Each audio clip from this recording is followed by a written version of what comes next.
Hello my dear friends. आप लोगों के सामने जैसे मैं लाइव आ रहा हूँ तो मैं आपको बता रहा हूँ कि पुरुष आयोग ना बन पाने का कारण।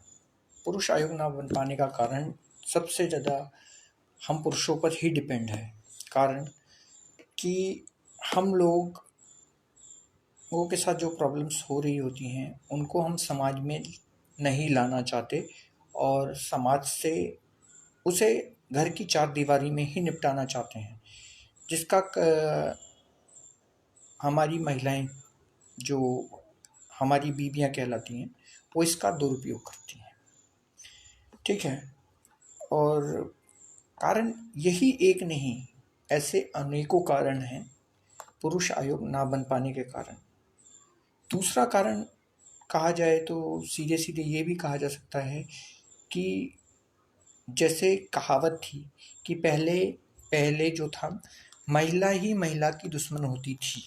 आज भी महिला ही महिला की दुश्मन है, परंतु आज उसमें उनका साथ पुरुष भी देते हैं।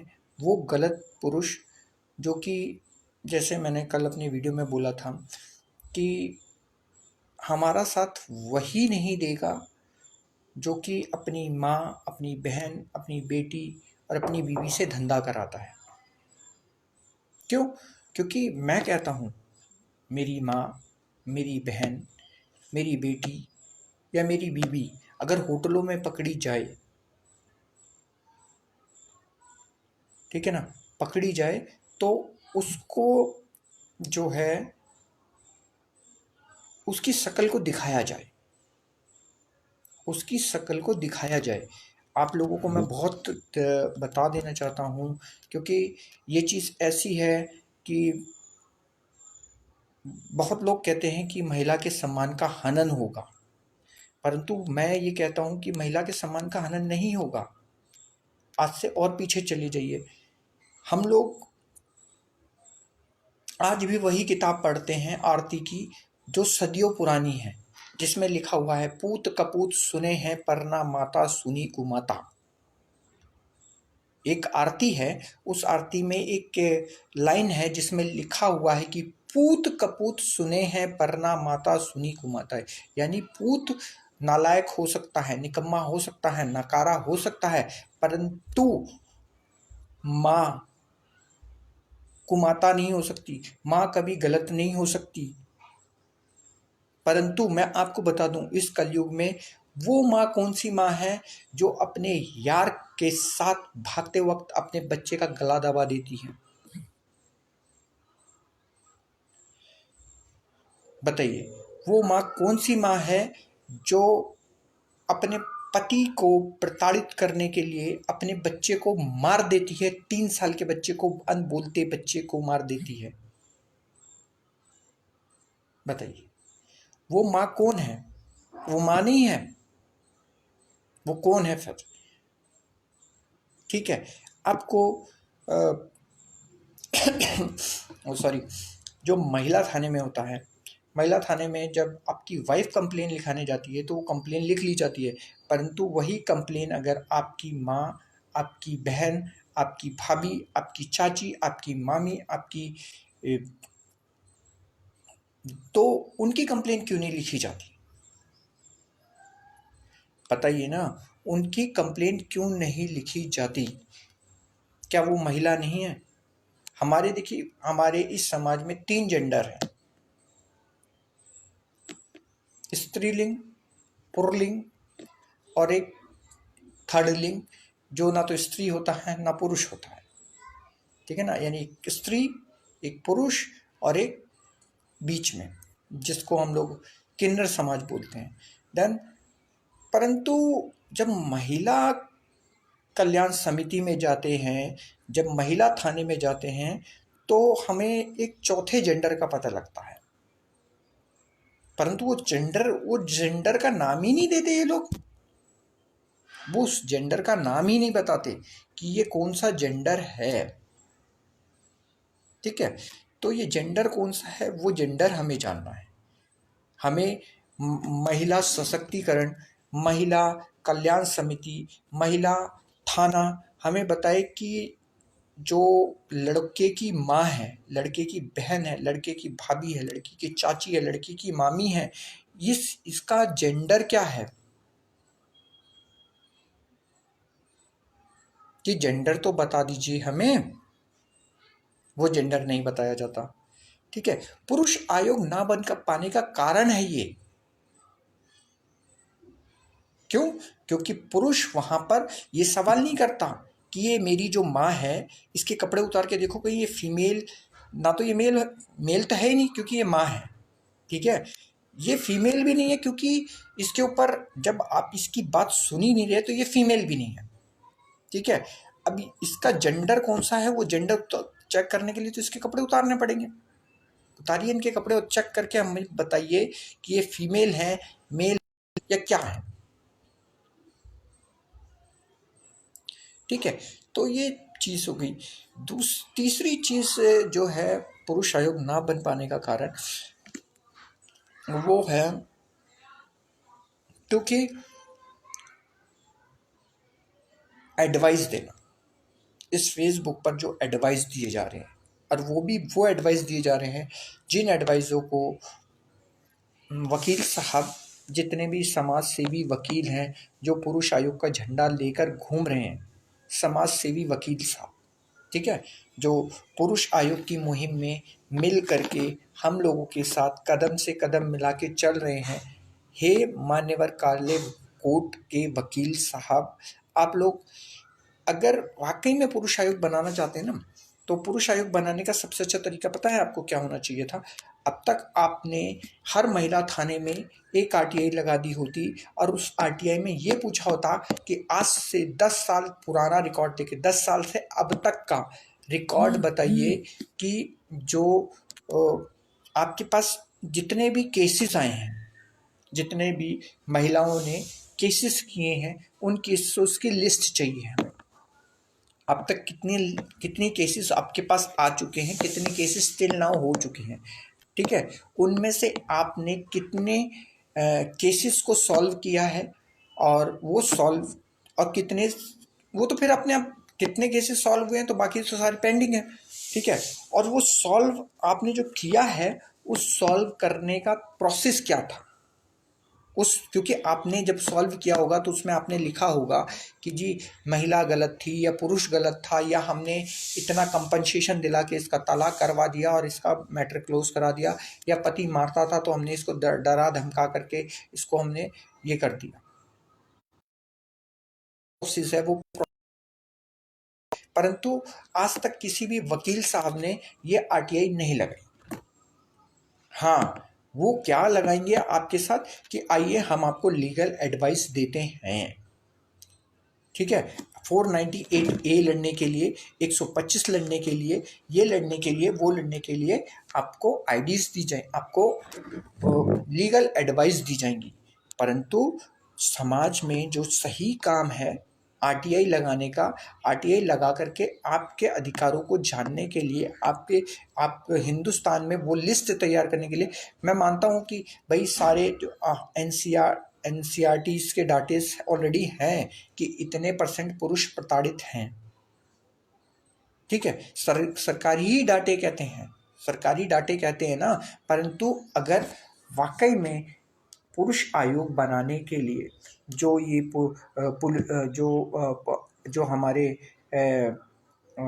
सम्मानित वकील साहब हैं, सारे जो सम्मानित वकील हैं, जो कहते हैं कि जी हम पुरुष आयोग बनाने के लिए लगे हुए हैं, हम आपके साथ खड़े हैं, हम आपको सलाह दे रहे हैं, हम आपके लिए अच्छा काम कर रहे हैं, इनके पास एक सबसे अच्छा रामबाण है। वो रामबाण है आरटीआई लगा करके 10 सालों का रिकॉर्ड निकालना। 10 सालों का रिकॉर्ड निकालने के बाद भाई जब संस्था ऑलरेडी सॉरी, जब ये लोग संस्था से जुड़े हुए हैं तो वो रिकॉर्ड निकाल करके वो संस्था तक पहुंचा दे। वो संस्था, फिर उस संस्था का क्या काम होना चाहिए? उस संस्था का काम होना चाहिए उन लोगों से डायरेक्टली कांटेक्ट करना, डायरेक्टली कांटेक्ट कर कर उनको सड़कों पर लेकर आना कि भाइयों सड़कों पर उतरकर ही इंसाफ मिल सकता है।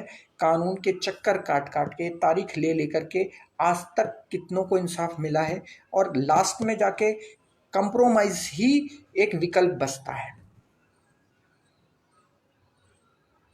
ठीक है, तो कारण, अभी भी मैं आप लोगों से एक ही अनुरोध करना चाहूँगा कि किसी भी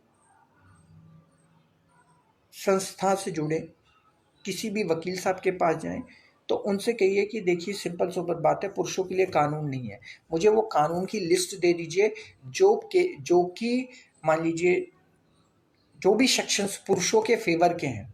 अगर वो कहते हैं कि जी जो 498 है 8A है वो पुरुष भी कर सकता है, तो भैया एक बात बताइए, जब पुलिस थाने में हम लोग जाते हैं तो पुलिस थाने में जाने के बाद हम लोगों की कंप्लेन क्यों नहीं ली जाती?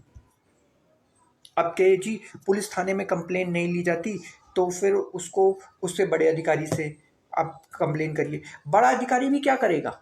बड़ा अधिकारी भी एक लेटर लिख करके वो छोटे अधिकारी को वो उस लेटर को ट्रांसफर कर देगा। छोटा अधिकारी खुंदस निकालने के लिए आपके घर पर आएगा और आपकी माँ, बहन, बेटी और बाप, बुढ़े बाप को परेशान करेगा।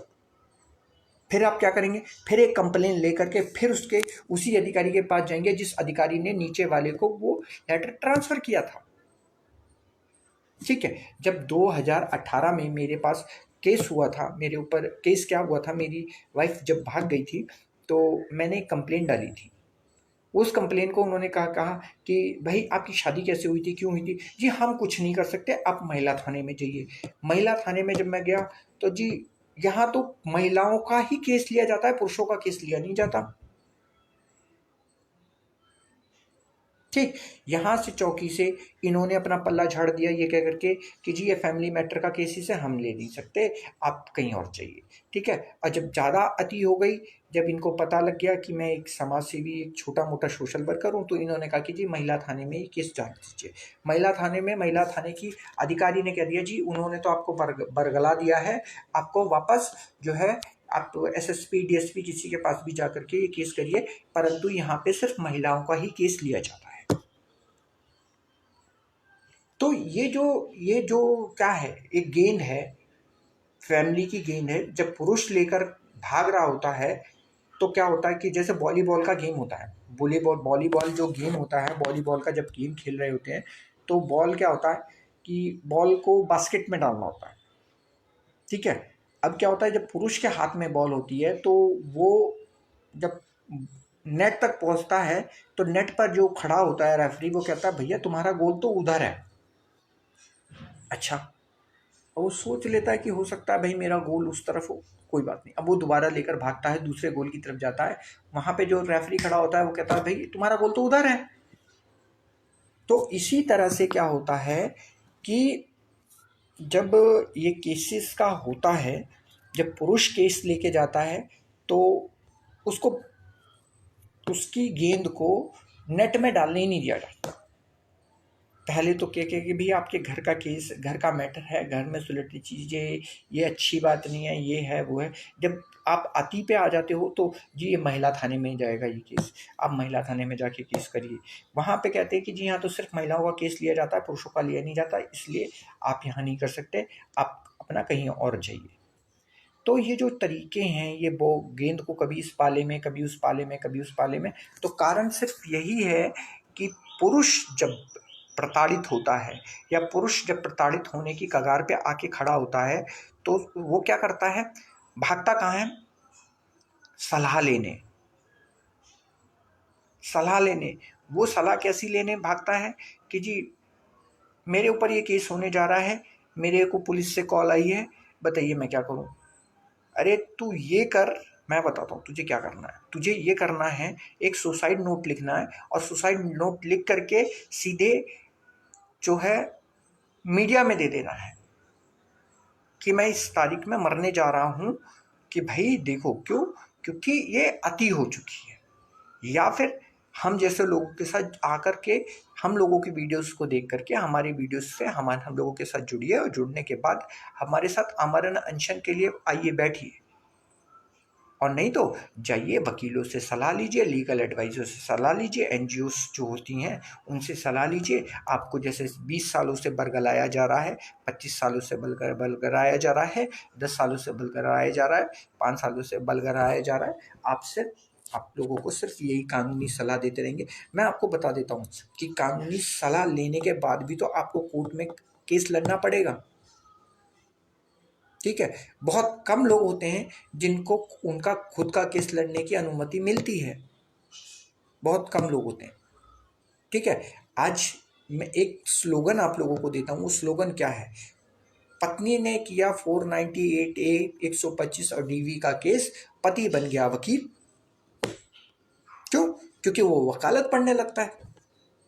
फिर वो वकालत पढ़ेगा तो वो अपना केस तो लड़ रहा है, 498 का अपना केस लड़ रहा है, फंसा पड़ा है, फिर भी उसके बावजूद भी उसी रास्ते पे खुद तो चल रहा है, 4 लोगों को लेके चल देता है, जबकि जानता है कि कानून में कोई नहीं है।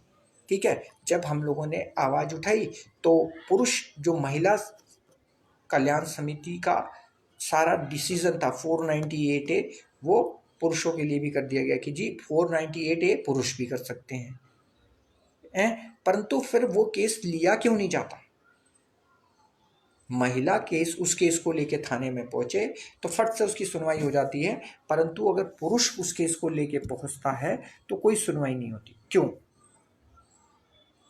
मैं आप लोगों से कहना चाहता हूं, हे भाइयों, हे पुरुष प्रताड़ित, महिला प्रताड़ित पुरुषों, हे समाज में कल को जिनके साथ ये चीज़ें नहीं हुई हैं, उन लोगों से भी अनुरोध करना चाहता हूँ। जिन लोगों के साथ, जिनके घरों में ये केसेस नहीं हुए हैं, उन लोगों से अनुरोध करना चाहता हूँ कि कल को आपके भाई के साथ, कल को आपके बेटे के साथ, कल को आपके बाप के साथ ऐसा केस ना हो।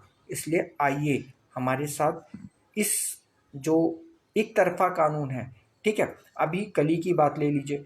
ठीक है, पुरुष आयोग ना बनने के कारण कितने सारे हैं, गिनती नहीं है। ठीक है, क्योंकि पुरुषों के दिमाग में वही क्या होता है, पुरुष आज भी 1947 की किताबें पढ़ करके वो सोचता है कि महिला सही है, परंतु वो ये नहीं जानता कि महिला उस समय सही थी। क्यों सही थी? उस समय महिला को जो शिक्षा मिलती थी वो शिक्षा उसके माँ बाप से मिलती थी, और उसके माँ बाप एक ही शिक्षा देते थे, बेटा तेरा जन्म हुआ है किस लिए? पति की सेवा के लिए। तेरा जन्म क्या हुआ है? ससुराल की सेवा के लिए। तेरा जन्म क्या हुआ है? माँ बनने के लिए। तेरा जन्म हुआ है मातृत्व को, इस समाज को, इस एक अच्छी माँ, एक अच्छी बहू, एक अच्छी बेटी बनने के लिए। ठीक है, उस समय जो लड़की के माँ बाप होते थे वो लड़की को ये शिक्षा देते थे, वो बताते थे कि लड़की का आत्मसम्मान क्या है, लड़की की इज्जत क्या है, वो ये सिखाते थे। तो इसलिए ये सारी चीज़ें नहीं होती थी। परंतु आज लड़की को क्या सिखाया जाता है? सेल्फ, ठीक है, कि आत्मनिर्भर होना। आत्मनिर्भर होने के चक्कर में वो पहले होता था 14-15 सालों में शादी हो जाती थी, 12 सालों में शादी हो जाती थी। तो जब वो अंदर की आग, जो जीन्स में परिवर्तन आता है, जब जीन्स में परिवर्तन आता है तो जो अंदर आग लगती है, वो आग पहले ही 14-15 सालों में शांत हो जाती थी, क्योंकि शादी कर दी जाती थी तो वो वहाँ शांत हो जाती थी। परंतु अब क्या होता है वो आग 25-26 साल तक चलती रहती है, 27 साल, 28 साल, 29 साल तक भी चलती रहती है। क्यों? फिर क्या होता है कि अब आग तो 14 साल से लग गई, तो वो 14 साल से जब लगेगी तो वो बॉयफ्रेंड बनाएगी। क्या बच्चों को, क्या माँ बाप को बताकर बॉयफ्रेंड बनाती है लड़कियाँ या लड़के? चलिए मैं लड़कियों को छोड़ो, क्योंकि लड़कियों को कहूँ तो ये बात मैं लड़कों के लिए भी वही एक सवाल करना चाहता हूँ कि क्या लड़के जो गर्लफ्रेंड बनाते हैं, जब उनके साथ किसिंग सीन और ये सब करते हैं, तो क्या अपने माँ बाप से पूछते हैं? बताइए, पूछते हैं अपने माँ बाप से? नहीं ना। जब ये अपने माँ बाप से तब नहीं पूछते, या लड़कियां अपने माँ बाप से नहीं पूछती, तो फिर ये जो झूठे केसेस होते हैं कि जी मेरे साथ रेप किया गया, ये किया गया, वो क्यों? दूसरी चीज़ इसमें एक वेरी इंपॉर्टेंट चीज़ जो मेरे हिसाब से होती है कि अभी 2 दिन पहले की बात है, मेरे को तो कल ही है, हम लोगों ने कल या परसों ही देखा था कि एक सुनसान कहीं की है कि डांसिंग कार पकड़ी गई। उस डांसिंग कार में एक कपल था, वो ड्रिंक कर रहा था और अपना जो भी डांसिंग कार का मतलब तो आप भी जानते हैं, पीके में आमिर खान ने जो कार के अंदर जो अ, जो सेक्सुअल क्या कह सकते हैं एक्टिविटी को डांसिंग कार का नाम दिया। कार के अंदर अगर ऐसा कुछ हो रहा हो तो आजकल इंडस्ट्री ने इसको जो है डांसिंग कार का नाम दे दिया कि कार जो है वो डांस कर रही है। ठीक है, तो ये जो डांसिंग कार का नाम दिया गया है, तो इस डांसिंग कार में जो डांस कर रहे थे कपल, दोनों कपल, जब दोनों कपल डांस कर रहे थे तो एक को छोड़ दिया गया और दूसरे पर केस हुआ। ठीक है, एक की पूरी आइडेंटिटी छुपा दी गई कि वो कौन थी, क्या थी, क्या नहीं थी, वो पूरी चीज़ें छुपा दी गई। परंतु वो जो लड़का था, उस लड़के की तो फोटो भी आ गई, उस लड़के के ऊपर तो कितनी 3 4 5 6 धाराएं भी लगा दी गई कि ठीक है वो ड्रिंक कर रहा था, और वो ड्रिंक नहीं कर रही थी, वो बैठी हुई थी, वो वहां पे क्या प्रवचन सुना रही थी या पंकज उदास की गजल सुना रही थी? वो क्या कर रही थी बताइए ना? क्या वो पंकज उदास जी की गजल सुना रही थी? जो ये अंधभक्त महिलाओं के जो ये अंधभक्त हैं, महिलाओं के जो ये अंधभक्त फ्रेंड्स हैं, जो महिलाओं के ऊपर आंख बंद करके भरोसा करे बैठे हैं, वो भाई कब तक भरोसा करोगे भाई? विश्वास कल अभी हैं कुछ लोग जो कहते हैं कि जी रिश्तों में विश्वास भरोसा सबसे बड़ी चीज है। ठीक है, परंतु वो भरोसा कब तक करोगे? आपको अपनी आंखों से दिख रहा है कि ये गलत हो रहा है, फिर भी आप भरोसा करोगे? है, फिर भी आप भरोसा करोगे तो करो। और फिर उसके बाद अभी आप उस गलत चीज को सह रहे हैं, कल को आपकी औलाद भी उस गलत चीज को सहेगी, और नहीं सहेगी तो उस पर 498A DV 125 376 लग जाएगी। ठीक है, आज की बहुएं क्यों ज्वाइंट फैमिली में नहीं रहना चाहती? कारण कल भी मैंने आपको बताया था, आज भी मैं वही चीज़ बताऊंगा कि आज जो ज्वाइंट फैमिली में बहुएं नहीं रहना चाहती, उसका सबसे बड़ा कारण यही है कि क्या है कि जब वो अपने माँ बाप के घर में थी, तो जब उनको पैसों की ज़रूरत पड़ती थी, क्योंकि उनके माँ बाप तो फिर भी लिमिटेड में ही पैसा देते थे, वो अपने माँ बाप के घर पे नौकरानी रही हूँ, परंतु वो ससुराल में आके महारानी बनना चाहती हैं। वो ये नहीं सोचती कि अगर हमने यहाँ पे काम करके सबका दिल जीत लिया तो हम महारानी हैं, क्योंकि यही रियल हमारा घर है। नहीं, वो ये नहीं सोचती। वो उनके माँ बाप ने चाहे उनको कितना भी प्रताड़ित किया हो, परंतु ससुराल में आते ही जी मेरे माँ बाप ने तो कभी उंगली नहीं दिखाई, मेरे माँ बाप ने तो कभी मुझे बोला नहीं, कभी तो ये नहीं किया, कभी वो नहीं किया। दुनिया भर के अपने जो है उच्च विचारों को आदान प्रदान करती हैं कि मेरे घर में ये नहीं हुआ, मेरे माँ बाप ने कभी मेरे साथ ये नहीं किया, वो नहीं किया। दुनिया भर की जो गाने गाने होते गाते हैं, परंतु यही चीज़ ठीक है। परंतु मैं कहता हूँ कि वो मैंने बहुत देखे हैं, बहुत देखे हैं।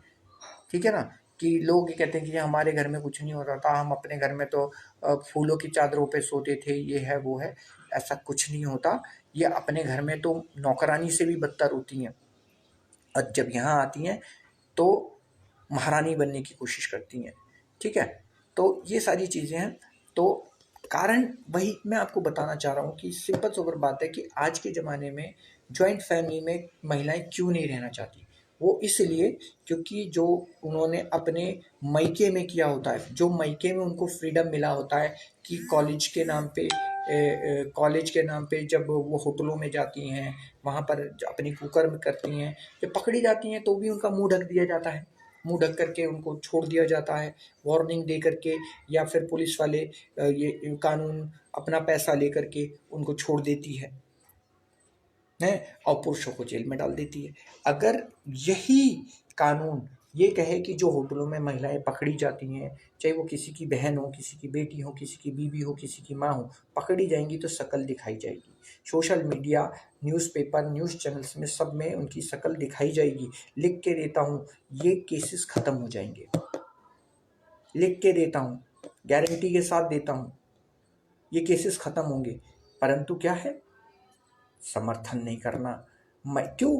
क्योंकि मेरा समर्थन वही नहीं करेगा, मेरी बातों का वही इस समय समर्थन नहीं करेगा, वही विरोध करेगा जो अपनी बहन, अपनी माँ, अपनी बीवी और अपनी बेटी से इस तरह के कुकर्म और धंधे कराता है।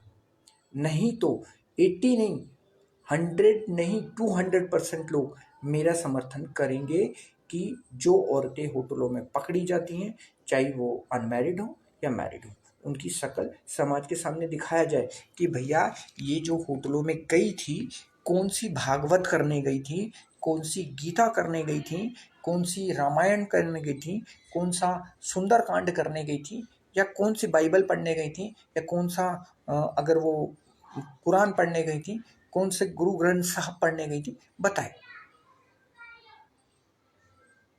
बताया जाए। क्यों? क्योंकि जब यहाँ पर बात आती है ना, तो क्यों?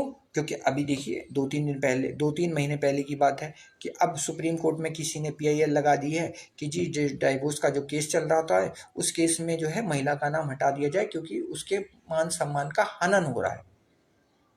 तो पुरुष था क्या गधे का बच्चा है?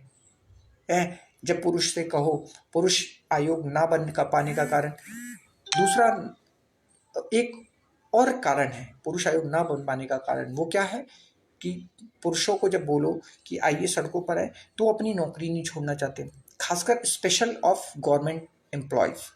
ठीक है, गवर्नमेंट एम्प्लॉयज़ का होता है कि जी अगर हमने नौकरी छोड़ दी तो दोबारा नहीं मिलेगी। अरे भाई पहले अपना सम्मान हासिल करो, अपना डाइवोर्स का केसेस को साबित करो कि वो झूठी है जिसकी वजह से आपने नौकरी छोड़ी है, और उसके बाद वापस सरकार से लड़ करके अपना मान सम्मान, पद प्रतिष्ठा और नौकरी, और जितने दिन आप उस अमरण अनशन पर बैठे थे उतने दिन की सैलरी भी गवर्नमेंट देगी आपको, पर लेना पड़ेगा। उसको लेने के लिए आपको लड़ना पड़ेगा, आपको सड़कों पर आना पड़ेगा, तभी होगा। ठीक है, परंतु सरकारी एम्प्लॉयज़ के जी हम नौकरी नहीं छोड़ सकते, ये भी एक कारण है। फिर उसके बाद लोग कहते हैं कि जागरूक नहीं है। जागरूकता तो है आप में जागरूकता है। जो 20 सालों से लोग NGOs लगी हुई हैं आपको जागरूक करने में, आपको जागरूकता आ चुकी है, परंतु आप लोग सड़कों पर नहीं आना चाहते, आप पकी हुई खीर खाना चाहते हैं।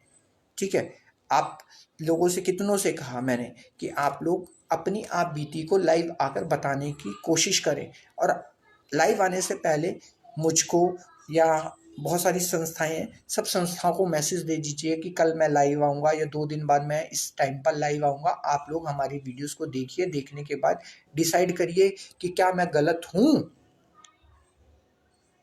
अगर मैं गलत हूँ तो आप मेरे के खिलाफ रहिए, और अगर मैं सही हूँ तो आप मेरे साथ रहिए।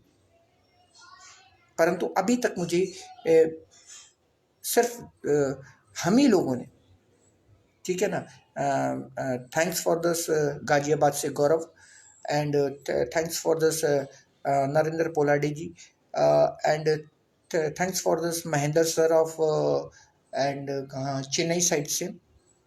ठीक है, और यही लोग हैं जिन्होंने अपनी आप बीती बताने की कोशिश करी, या पुरुष आयोग बनाने के लिए हमें क्या करना चाहिए उन्होंने बताया, और ये बताया कि आमरण अनशन कैसा होना चाहिए। आमरण अनशन के बगैर ही कानून नहीं बन सकता, कुछ नहीं हो सकता। कानूनी सलाह लेने से या इन सब चीज़ों से, लीगल सेमिनार से, एक दिन के जंतर मंतर से नहीं हो सकता। या क्यों? क्योंकि वो एक दिन का जंतर मंतर ये ऐसा होता है कि आप सुबह निकल कर आए, पिकनिक मनाने जा रहे हो, और शाम को पिकनिक खत्म हो गई और आप अपने घर जा रहे हैं, सिर्फ ये। ठीक है, लोगों कहते हैं कि जी परमिशन नहीं मिलती, तो स्वाति मालेवाल जी अमरण अनशन के लिए जब बैठी थी तब कैसे बैठी थी? ठीक है, शाहीन बाग बना था 4 महीने तक, वो किसने परमिशन दी थी? ठीक है, उसके बाद रेल की पटरी जब जाटों ने उखाड़ी थी तो वो परमिशन किसने दी थी? चलिए, शाहीन बाग का जोर जबरदस्ती हो सकता है, स्वाति मालिवाल जी का जोर जबरदस्ती हो सकता है, पर ये आपकी परमिशन, चलिए ये परमिशन इजीली मिल सकती है, परंतु ये परमिशन कैसे मिली कि जी रेल की पटरी उखाड़ के आरक्षण ले लीजिए? इतनी बड़ी हिम्मत हो गई है? परंतु पुरुष आयोग बनाने के लिए, पुरुषों के लिए कानून बनाने के लिए, पुरुषों के लिए थाना बनाने के लिए, क्यों पुरुषों को कहा जाए कि आइए सड़कों पर उतरिए, तो सबको अपने काम याद आ जाते हैं। सबको ये लगता है कि जो ये, मैं आपको बता दूं कि पुरुषों के और महिलाओं के एनजीओ में बहुत बड़ा फर्क है। महिलाओं की एनजीओ को सपोर्ट आता है, फंड आता है, गवर्नमेंट का फंड आता है, और महिला, ये मान के चलिए अगर हिंदुस्तान में 1000 महिला कल्याण समिति है तो पुरुषों के लिए सिर्फ 10 एनजीओ हैं, और उस 10 एनजीओ में से भी सिर्फ 5 एनजीओ काम कर रही हैं। 5 एनजीओ तो गांधी जी की तरह सिर्फ कलम उठा करके खाना पूर्ति का काम कर रही है। अब वो 5 एनजीओ आप ढूंढिए कि कौन अच्छी तरह से काम कर रहा है, कौन आपको, क्योंकि कानूनी सलाह से आपको कुछ नहीं मिलने वाला। कानूनी सलाह से सिर्फ आपको तारीख मिलेगी, तारीख के अलावा कुछ नहीं मिलेगा, कुछ भी नहीं मिलेगा तारीख के अलावा। आपको अगर इंसाफ चाहिए, अब जाटों ने भी तो क्या कानून में डाला था, लेटर लिख के डाला था कि हमें आरक्षण दिया जाए। आरक्षण मिला? नहीं मिला। जैसे ही उन्होंने रेल की पटरी उखाड़ा के साइड में रख दी और कहा कि जिस दिन आरक्षण मिल जाएगा जोड़ लीजिएगा, उसी दिन आरक्षण मिल गया। ठीक है, स्वाति मालीवाल जी ने आमरण अनशन पर बैठ करके मीडिया की टीआरपी उठवा करके उन हैदराबाद के लोगों को मरवा दिया। कराइए सीबीआई जांच, लिख के देता हूं, निर्दोष पाए जाएंगे। ठीक है, और आपके निर्भया के केसेस में मीडिया ने उनको पहले ही मुजरिम घोषित कर दिया गया। ठीक है, वो 14 साल का लड़का जिसने उसके प्राइवेट पार्ट में रॉड इंजेक्ट किया था, उसको दो ना फांसी,